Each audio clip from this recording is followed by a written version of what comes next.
told Gary, you get your ass in there and save my husband. We have exactly 10 minutes left. Go ahead. But were you abducted by aliens when you were 18? Yes, sir, I was. No, for real? Yes, sir, I was. And stuff was downloaded into your head? It was downloaded. Back then, this was about 1967. See, this is where you get weird. All right, now it discredits everything you said. I was thinking maybe we could hang out. You've got to be now careful, you're in Eddie Van Halen land. You've got to be careful because people, if you say something that they think you're crazy, it'll take all your credibility away. Yeah. But I can't deny this. You were doing so fucking good, but tell me what happened. I can't believe anything. So I'm in bed, and all of a sudden, I see in my head, this is before wireless, this is before any kind of remote stuff. It was before computers, that we knew. How old were you at this point? About 20. All right. So whatever year that was. What had you done that night? Nothing. I didn't drink or anything back then. Okay, I didn't start drinking until I was like 30. Okay. Go ahead. Dead serious. So what happened So to you? I'm laying in bed. I feel like I'm dreaming that there's these little two guys sitting in a ship up on the hill behind us about 11 miles away. And there's like this, I could see they had something plugged into me. I mean, a wireless thing. I didn't know what to call it, right? Wireless remote system. What did these guys look like?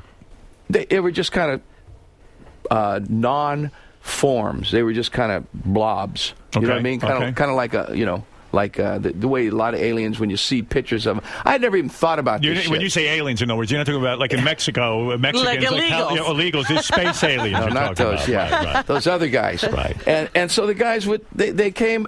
I mean, they said, "Oh, he's waking up." They didn't say shit, but you know what I mean. This is all mental telepathy. Right. He's waking up, and I felt I was plugged into. Now, I don't know if they were downloading into me now that I know about computers, or if they were uploading out of my head into seeing what I knew, like an experiment. And they go, "Oh, he's waking up. We got to end it." They hollered out some weird numerical code. I mean, like it would not have our numerical system. Like 9/11, switching, and I went whoop. Thing was on, and I woke up. My room was white. I couldn't see anything, and it just went pow, black, and I laid there shaking so bad. I mean, it was just really real. And it couldn't have been a dream. And it changed my life. How about that? How did it change your life? It changed my life that now I was interested in aliens. Now I was looking up in the sky wondering about shit. All of a sudden become interested in astrology. But wait a second. Oh, Don't you think... I had never even knew what first sign I was. I saw you on an episode of Ghost Stories as well. That all happened later. Well, that's what I'm saying. Why is this all happening to you? My dad was still alive when this happened. Your dad was alive when you had the alien invasion. Yeah.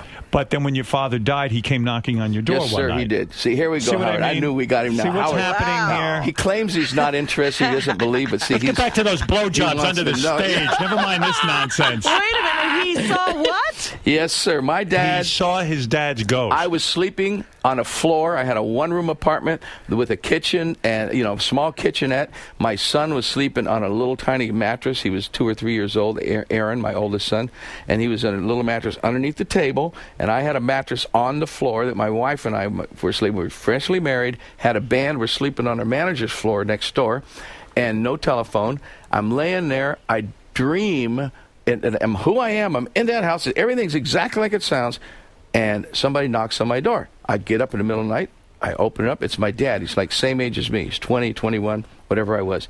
And he goes, and he's saying, "Great day for the Irish son," which is what he always said when he was drunk.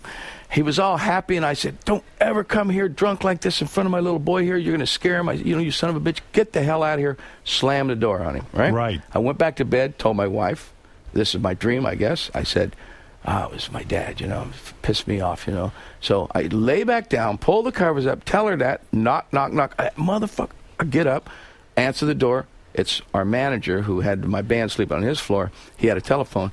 He goes, it's 4 o'clock in the morning. He goes, your sister's on the phone. I go over, Dad died.